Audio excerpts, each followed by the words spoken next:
Hey guys, welcome back to Nick and Trav. I'm Trav, I'm there. and here's hoping we get through this dungeon today. Hallelujah. Let us pray. So we're looking for the final orb, right? Yeah, the last crystal ball.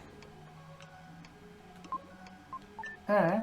Chill, chill. And then after that, I'm guessing we're just going to drop back down and say hi to our friends and get back in our flying V formation and mighty duck our way to the next area. That's my best guess, yeah. But I do believe I need to not Siegfried this up for just a sec. Ta-da! And now you got to run it. Damn it. And do you have to jump over that or what? Nah, I probably have to switch something over here.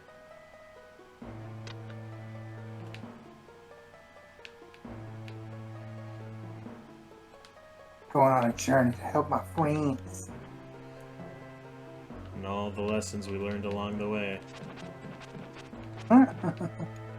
Yes. Oh, damn it. Oh god, do you have to re-kill everything? No, I just haven't been over here yet. Oh, okay. But this should be, I believe, the last area that I need to do. Oh, so then you'll get another power up over here. Yeah. Cool. Oh, he's got a sword. Oh, shit. Then he sucks. Hey, Rick, new. Oh, dude, when you step on the tile, it makes a sound. Dude, I read that too. Hey, you got more strength. Alright, so I think we got this handled here. Oh my god, you're using the stick. Hiya! Oh, we did it. And I gotta remember how I got here. And there's a Oh lot my of balls. god. Yeah, I was gonna say, dude, poor kid. So many balls. Just all You the gotta balls dodge in his them face. all. Oh, okay. Wow. Alright, well, so then after this you'll hit a boss, right? That would be my best guess. Well, I don't know if you heard about this, Travis, but there's this outlet that does some sort of, they would call it video game news Are you really gonna or bring commentary. up the thing that I showed you? No, I'm sorry, go Also, on. we found the crystal ball. Hooray! So IGN published this discussion piece. It's IGN's top 10 final bosses. Travis sent this to me, and my day was immensely ruined instantly by reading this list. Just such weird choices. It's a trash list. I'm not gonna lie, it's pretty trash. Yeah, well, let's take it step by step. Like, let's go 10, drop it down to 1. Like, what's Okay. what are we looking at? Yeah. So the number 10 in IGN's top 10 final bosses is the Master from Fallout. And that's dumb. Well, yeah, I was gonna say I don't have Fallout experience, so I can't comment on that one. But that feels dumb. It's stupid because as a quote unquote final boss, you can do anything in the first Fallout, really. And that's And what when I say anything, I mean like the CRPG life sim of that game was there were solutions to every problem. And when I say solutions, I mean in plural. There were multiple ways of getting around a locked door. Like, you find a locked door, you want to punch it, you want to pick it, you want to blow it up, you want to get someone else to open it, you want to find the guy with the key, kill him, take the key, and then open it. Like, there were a million different ways to open that fucking door. And then that was kind of because that's what I was gonna ask. Is like I'm assuming that was the very first Fallout where it's like StarCraft looking, like, you know, it's like, I mean, you see RPG, but yeah, just that top down, like you send the guy over to go do the thing, and then he does it. And then you do the punchies and the guns and the rolling of the dice with your stats. Stats actually mattered, you know? They weren't just, yeah, dude, like, you talk okay, and do you have the skills for all of this? And it's, no, it's stupid. That is dumb. He doesn't belong on this list. The Master belongs on 0 lists. If you disagree, you're delusional. And seek help. Hot take.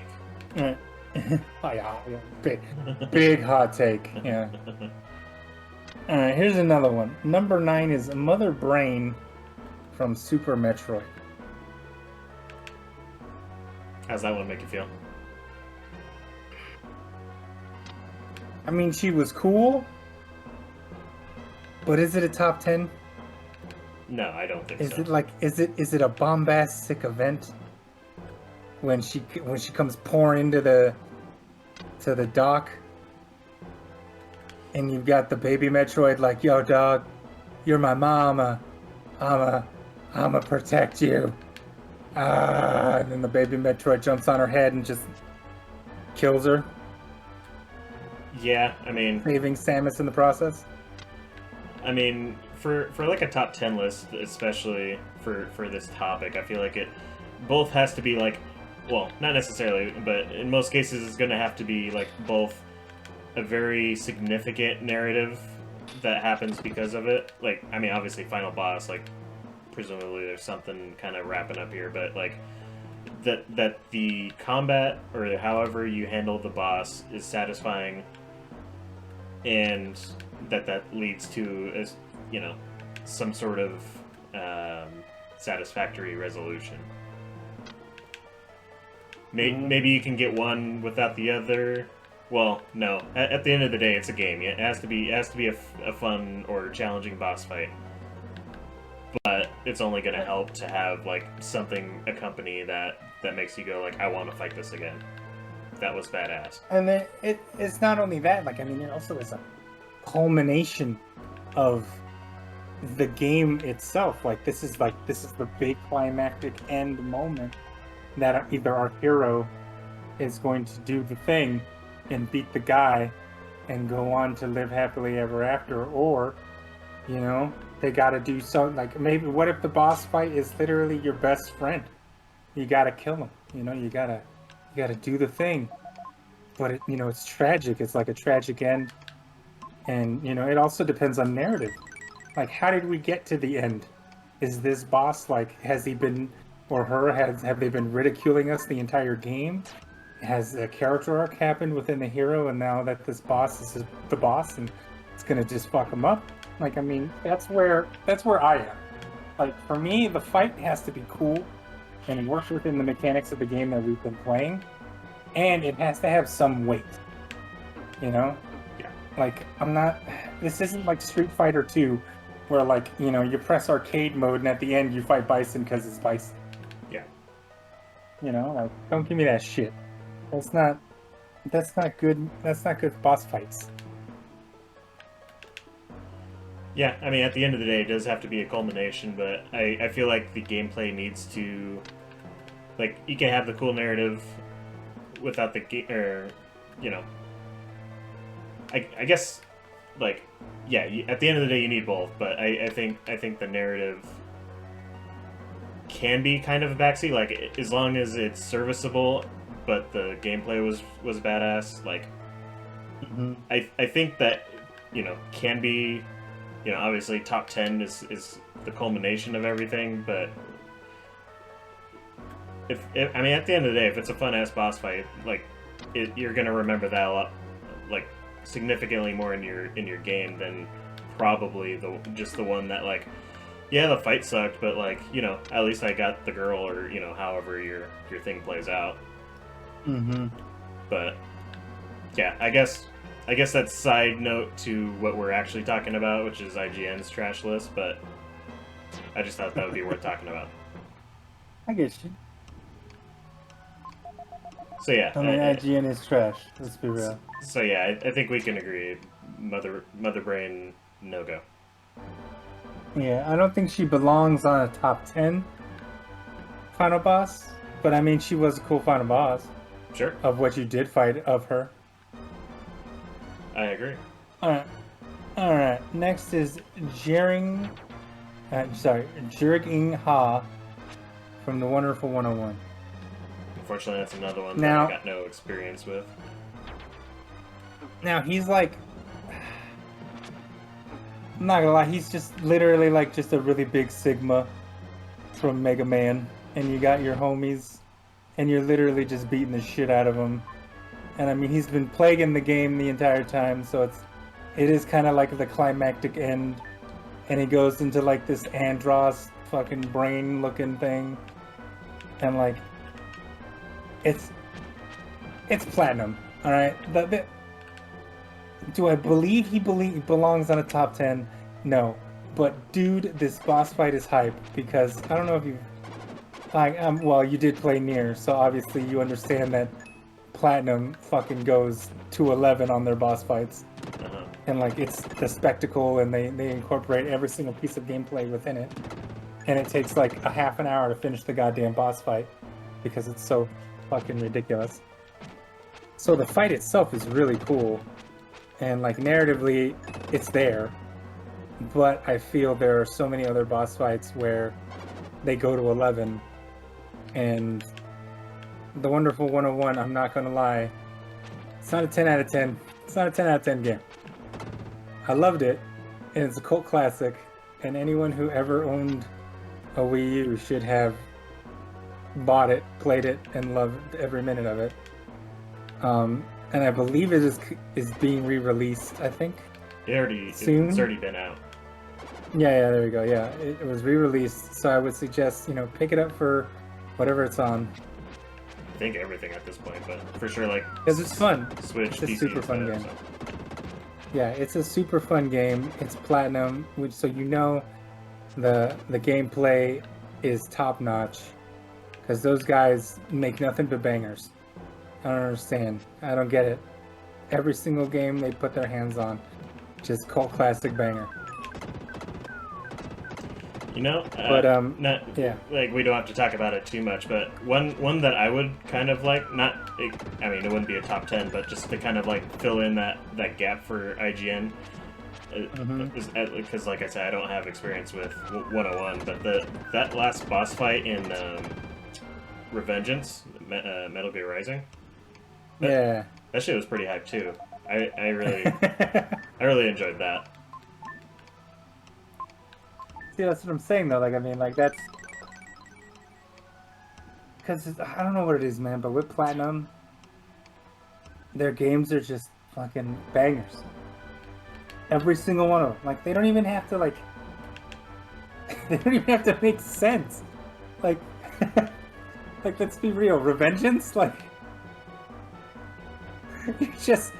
you're just the cyborg samurai running around with big metal dog. I mean, you're not wrong. And doing all the things and killing all the peeps. And I mean, it's a great game, and like it just gets it gets Metal Gear ridiculous. And then like obviously you have Night of the Wonderful 101. You have fucking God Hand. Like, if you ever played that game's fucking ridiculous. I actually didn't know that was platinum. Yeah. And it's just so good. It's just so good, man. So yeah. But yeah, that's cool. Moving on.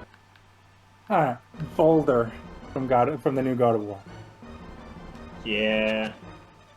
I'm not feeling that either. So, when I said, all right, narratively, Boulder, cool.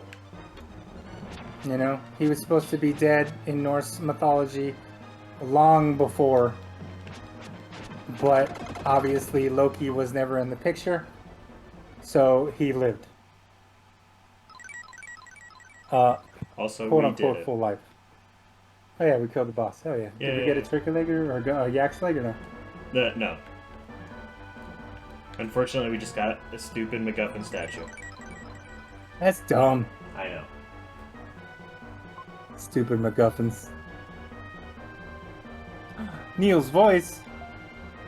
Tell me, Neil, what you want. How is he telling me I'm falling to the ground? Also, Dude, why? grab the airplane. Okay. Where's the airplane? Hopefully that was it. Alright. Oh, Just of fucking course. jump to your death. Oh, I missed it. No! I'll get him this time. Watch out for the propeller wheel. Oh, we got him.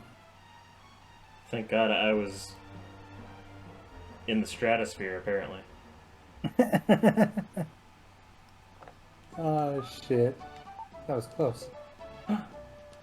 Don't cry, we'll save.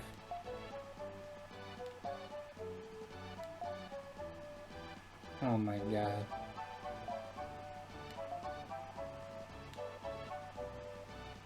To the Somewhere in ocean. the ocean. Alright, so Balder. Narratively, okay, cool. He punches the boy, gets hurt by the mistletoe, loses his immortality, and then you kill him.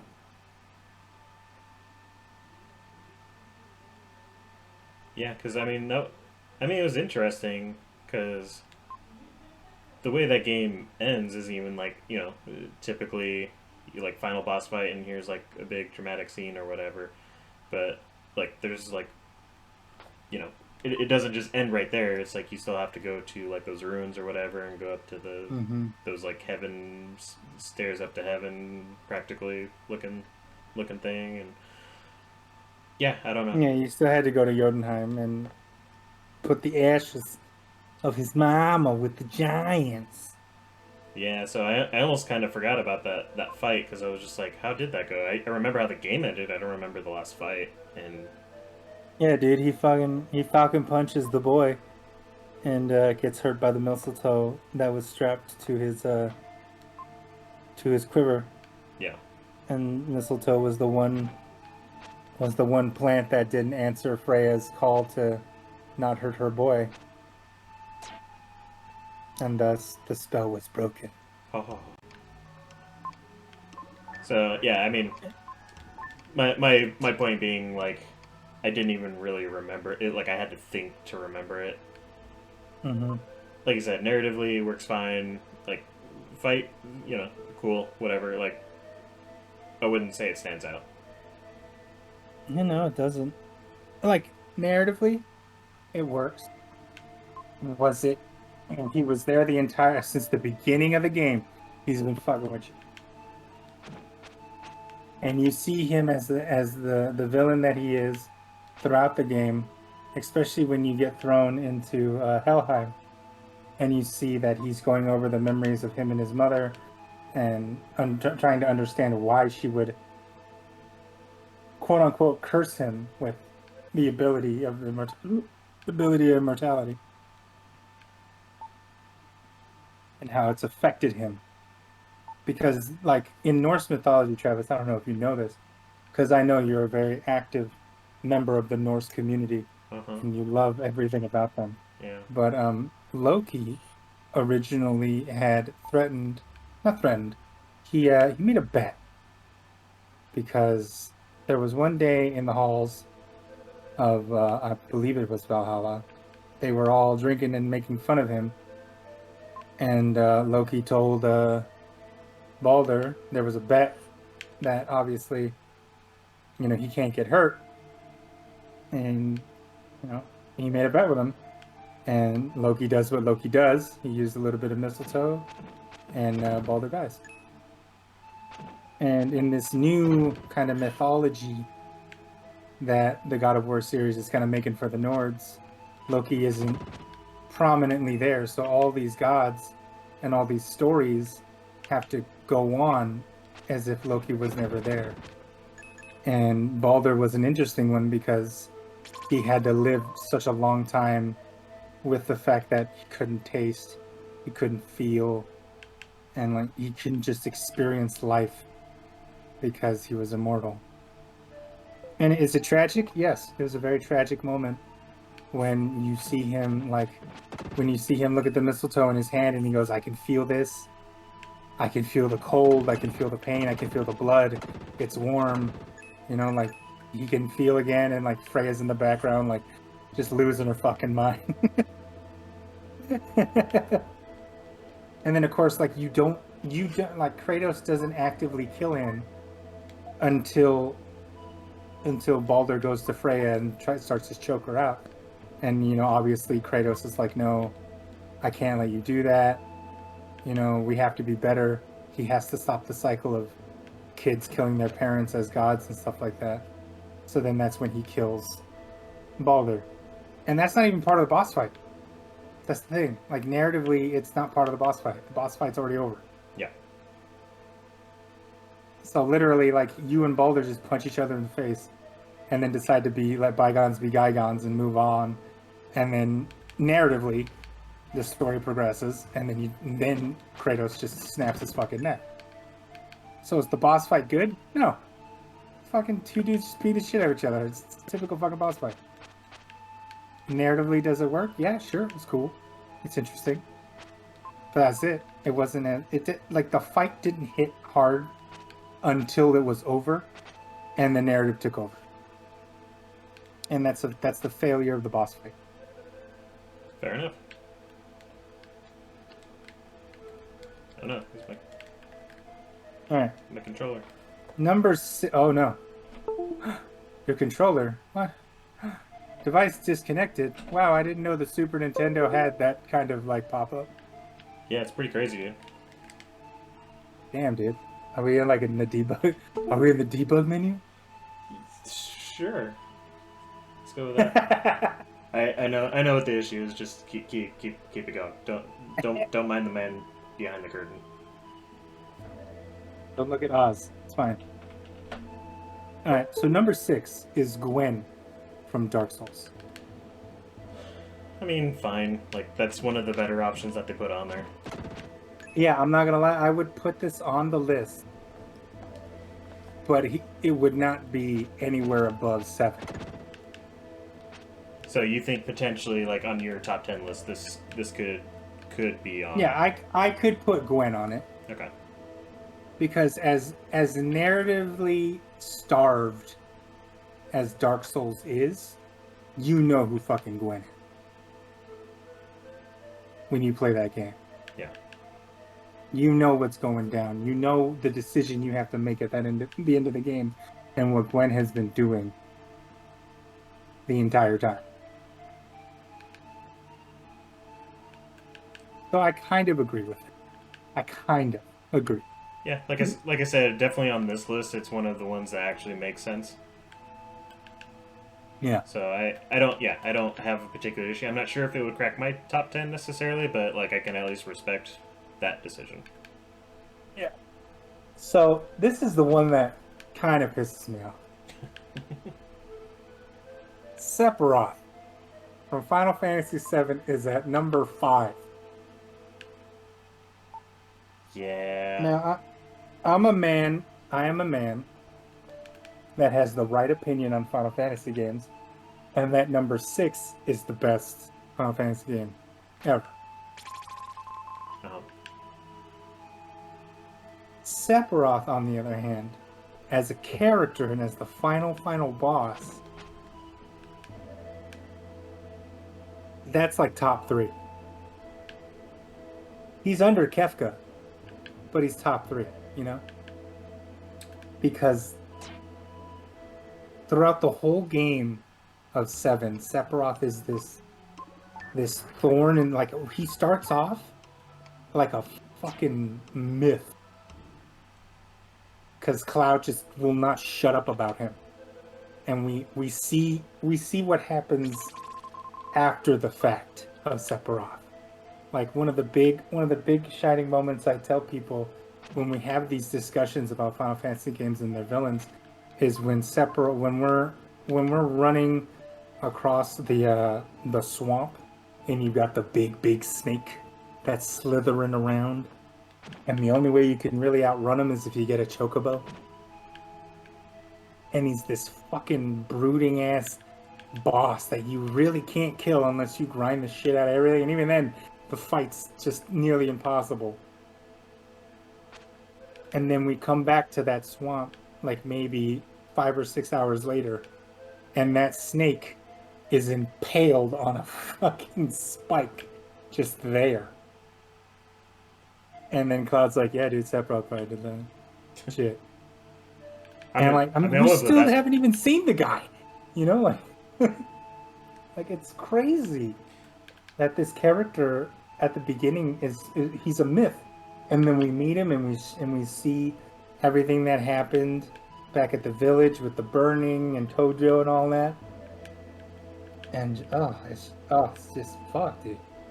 He's a great villain. He's a great villain. He fucking nukes Aerith from orbit. I mean, damn. Yeah, I mean, definitely narratively, for sure. Like that's like you're talking about. Like you've been building up this whole damn game to like fighting a god basically, and then you finally get there, and yeah, you're fighting a god practically. And I mean, like even the track, even his fucking final boss track is. I think it was like something god or some shit like that. Let's see. One winged angel. No. That's his normal. Oh, I see. I'm talking his final battle. Yeah, okay.